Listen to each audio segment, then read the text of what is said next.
Is here to break down how you can prepare for your financial future, as well as keeping you up to date on all the latest financial news. Yes, we're talking finances at the top of the show.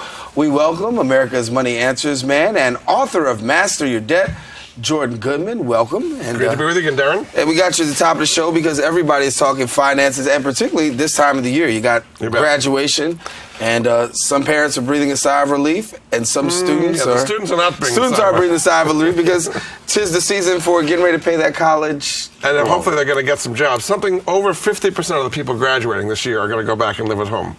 So it's going to be hard for them to establish households and buy cars and homes and kind of get out in the world the way they used to in the past. The average debt load is about $29,000 coming out of college these days. That's the average. A lot of people way more than that.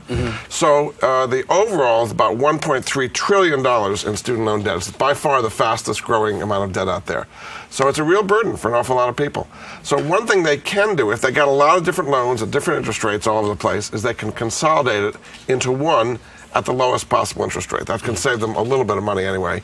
There's a website that can help them with that, which is consolidatecollege.com. The education department has a program to kind of take you through, which can be kind of hard for people to figure it out. So consolidatecollege.com can help them kind of figure out exactly how to do that. When exactly do the loans officially kick in? There's some college students who know that. Who are trying to ask that question because they're like, I got these loans. When do they really start kicking in? Typically 6 months after graduation. There's a so-called forbearance period. Now that means you have to start paying them. The interest is still piling up. Okay, so the sooner you can start paying on them, the better it's going to be. Question was, given the fact of the state of the economy and the way that things were, there was thought of possibly giving an extension to that to date. Not happening. Not happening. There is one program that they have put in, which is called the Income-Based Repayment Program, the IBR program. And that can actually help a lot of people. If you work for the government, state, federal, local government, if you work for a nonprofit group of any kind, a 501c3, or if your debt-to-income ratio is way out of whack, you're considered a hardship provision, then you can qualify for this income-based repayment program. What that means is you have to pay the minimum on your loan for 10 years, and after that, no matter how much you owe, it's forgiven. So that'll save you 20 years. Most student loans today are 30 years. Right. So that'll save you 20 years off your student loans and a lot of money if you qualify. And that same website I gave you, consolidatecollege.com, can tell you if you qualify for that IBR program. And interestingly enough, a lot of Americans really struggling to be able to pay off the college debt. I was with the President of the United States not too long ago, and he actually said in a speech that he, just a couple of years ago, that's right, just paid off, 50s, right, just got finished paying off his student loans. That's right, and that's typically what's happening today. But, I mean, he took it on 30 years ago. People taking on loans today, there's a lot more debt that they're taking on at higher interest rates, and typically their income is less, right? So it's even more of a burden today. And that's what I'm saying. It's changing society in a major way. I mean, a few years ago, yeah, you had a few $1,000s in debt, but it wasn't that bad. And people would leave the home and buy a house and a car and start a family. And they can't do that today. They got so much in student loan debt. So it's an enormous problem. It's only growing worse. And every year that goes by, we're going to add about $100 billion in debt this May as people graduate, and that starts becoming due. Astronomical number. $100 million. $100 billion. I mean, billion, I'm sorry. $100 billion. Astronomical. All right, well, let's move from student loans. Let's talk about mortgage rates. Yes. Because right now, people are saying, listen, this is the best time to buy a house. True? Not. It is. Things have gotten better. Kind of coincidentally, because of what's happening in Russia and Ukraine. But Russia may be invading Ukraine, or God knows what's going to happen, but it's got people really scared. And when that happens, people pour money into treasury bonds. So treasury bond rates have fallen, and mortgages are based on treasury bond rates. So you kind of, in a perverse way, kind of profiting from all the craziness going on in Russia and Ukraine. So, for example, 30-year fixed rate mortgages, which at the beginning of the year were about 5%, are down to maybe like 4.25%, something like that, which is really quite low. 15-year, which started the year at maybe 4%, are now down to about 3%. So these are really, really low interest rates. So if your current mortgage is, I would say, 5% or higher, it makes sense to look at refinancing. A website that can help you there would be youcanrefi.com, youcanrefi.com, and potentially get yourself a good deal there. And then if you're buying for the first place, again, very low mortgage rates, as long as you can qualify, it's a really great time to do it. I'll tell you the mortgage I do myself, which is called the Automatic Rate Cut Mortgage, or ARC loan. And there's a website for that, arcloan.com, ARCLOAN.com. If rates go down, it automatically goes down. If rates go up, it doesn't affect you. Wow. So you've got to win both directions. So this is a good time to get a mortgage. The financial process of looking to get a mortgage, a lot of people are making some wise decisions in terms of, first of all, saying I want to buy a house, but then the mortgage. A lot of people were hit by the fact of predatory lending, things of that nature. Right. What tips do we have for people when you're definitely out there trying to pursue the mortgage and getting that mortgage off your back? Don't take it on if it's going to really burden you too much. I mean, the maximum should be like 35% of your income paying for the mortgage. A lot of people went way over that, particularly in the New York area. So if you have a mortgage, you shouldn't be paying any more than 35% of your income? Correct, of your income. Because otherwise, you have no life, basically. You're spending all your life. Remember, you got your student loans, now you got your mortgage, you have no life for the rest of you. So that's should be the maximum. There is a technique you can use to pay your mortgage off faster than 30 years or so, which is called the mortgage optimization strategy. And there's a website for that too, truthinequity.com. And basically you use a home equity line of credit, what's called the HELOC, where you keep your money in that and you're making progress in your principal every day. And literally you can pay off your mortgage in about 5 to 7 years instead of 30 years on the same level of income using that truthinequity.com strategy. I've got a whole chapter on it in my book explaining how this works. A lot more people taking advantage of that one, huh? They should, you bet. Well, let's talk about credit cards for a moment, because we talked about mortgages, we talked about, student loans. Yes. Credit cards, are we seeing, Christmas, we know heavy usage. Right. January, we've got the ice packs on our heads trying to figure out how we're paying for it. That's right. Where are we now? Well, the overall amount of credit card debt's about $800 billion. Which is a lot of money. Now, the student loan is about $1.3 trillion, so there's more in student loans than credit cards.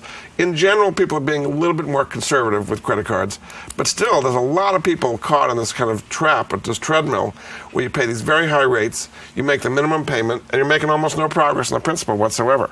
So if you're in the circumstance like that, two things you can do. First of all, get lower interest credit cards. You don't have to be paying 25% if you have decent credit. A free website to do that would be creditcardperks.com, Perks.com. There's some great deals. You just got to go get them as opposed to waiting for whatever comes in the mail. Those are always the worst deals, Darren. The highest interest rates, the highest grace. Right, 0% interest for the first year, 22% by the next year. And then they hit you with all kinds of late fees and so on. So just go to a place like creditcardperks.com. You'll see some great deals.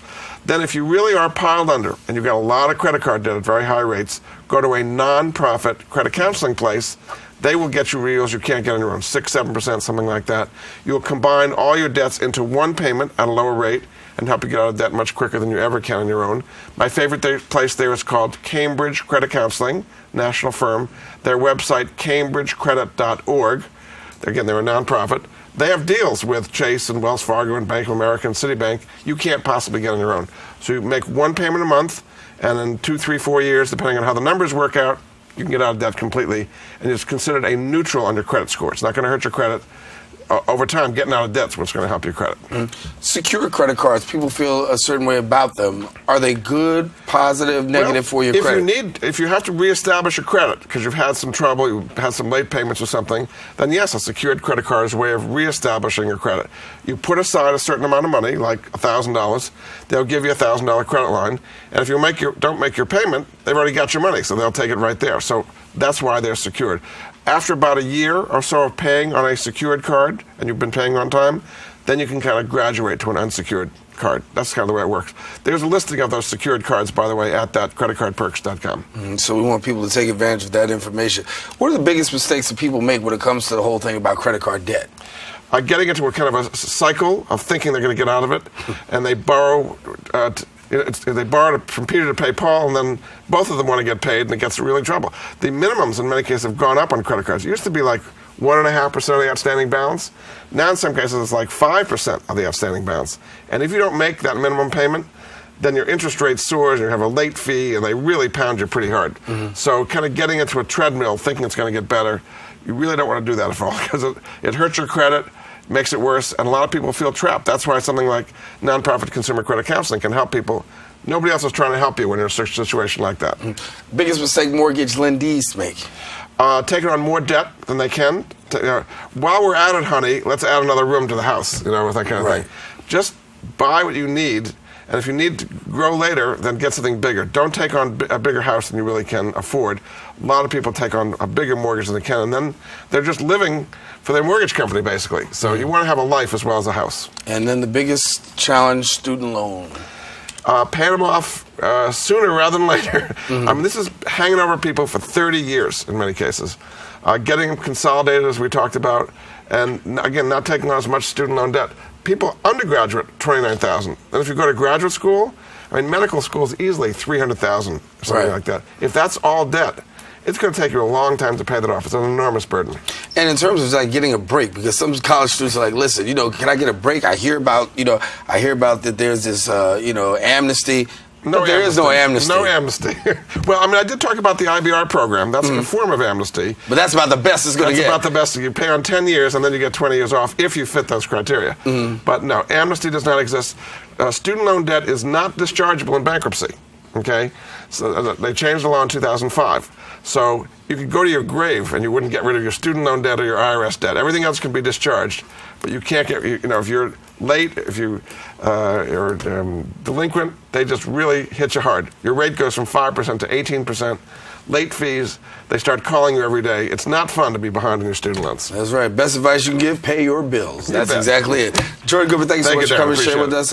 America's Money Answers Man. And we tell you that you can find out more information about Jordan right here on Open. And you can also go to his website. And his website is? MoneyAnswers.com. I get emails from your folks all the time. I'm glad to help them. All righty, Jordan Goodman. Got to take a quick break, but when we return, we're going to talk to the president of the Law Enforcement Employees Benevolent Association, better known as LEBA. Stay right there. We'll be right back right after this.